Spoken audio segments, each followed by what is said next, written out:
আপনি মেহেরবানি করে বন্ধ করুন, তাহলে আমাদের জন্মস্থান নিশ্চিহ্ন হয়ে যেতে পারে এই পানি।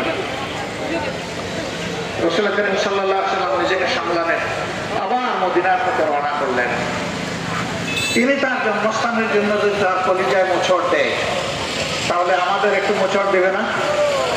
অবশ্যই দেবে। আমাকে আমার কুলাউড়ার মানুষ যেভাবে চিনে, তার চাইতে বেশি কি শেখ হাসিনা চিনে? আওয়ামী লীগের কেন্দ্রীয় নেতারা জানে? মন্ত্রী যারা ছিলেন গত 15.5 বছর তারা ছিলেন? আইন শৃঙ্খলা রক্ষাকারী বাহিনীর উচ্চপদস্থ কর্মকর্তা যারা তারা ছিলেন? আমার কুলাউড়ার মানুষ আমাকে যেভাবে ছিলেন, নিশ্চয়ই তারা সেভাবে ছিলেন না। আপনারা জানেন আমি একজন যুদ্ধ অপরাধী, তাই না? আমি কি যুদ্ধ অপরাধী? আবার বলুন, আমি যুদ্ধ অপরাধী। কিন্তু আপনারা জেনেছেন আমার বিরুদ্ধে যুদ্ধ অপরাধের মামলা দেওয়ার চেষ্টা করা হয়েছিল। আমার ছোট ভাই ফখরুল ইসলাম, আপনাদের প্রিয় পরিচিত মুখ অ্যাডভোকেট এহসানুল মাহবুব জুবায়ের, আমার স্ত্রী, তারা আমাকে জেলে দেখতে গিয়েছিলেন। তখন একটা কথা বলবেন, তারা একটু হেসিটেট করছিলেন, বিব্রত হচ্ছিলেন। আমি বলছি নিঃসন্দেহে যা বলার তাই বলো, কোনো বিব্রত বোধ করবো না। তারা বলছিল ভাবি সামনে আছে।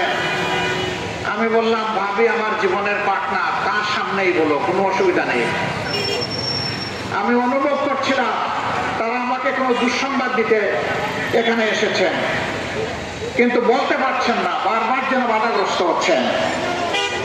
এক পর্যায়ে যখন আমি তাদেরকে আশ্বস্ত করলাম, একবারে নিঃসংকোচে বলো, সাদা মনে বলো, খোলা মনে বলো, আমাকে ইনশাআল্লাহ সবর তাদের মধ্যে দেখবা।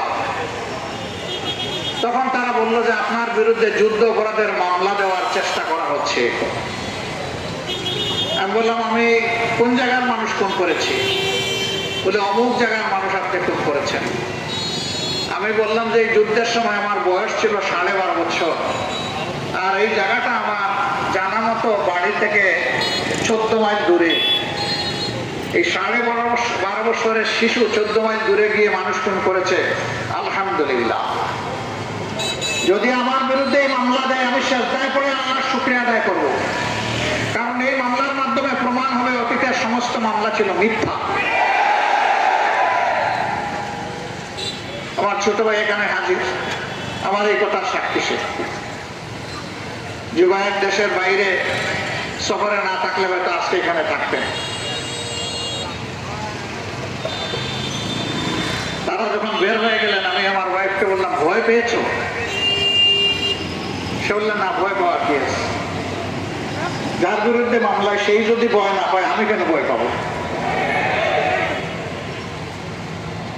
সম্মানিত ভাইয়েরা,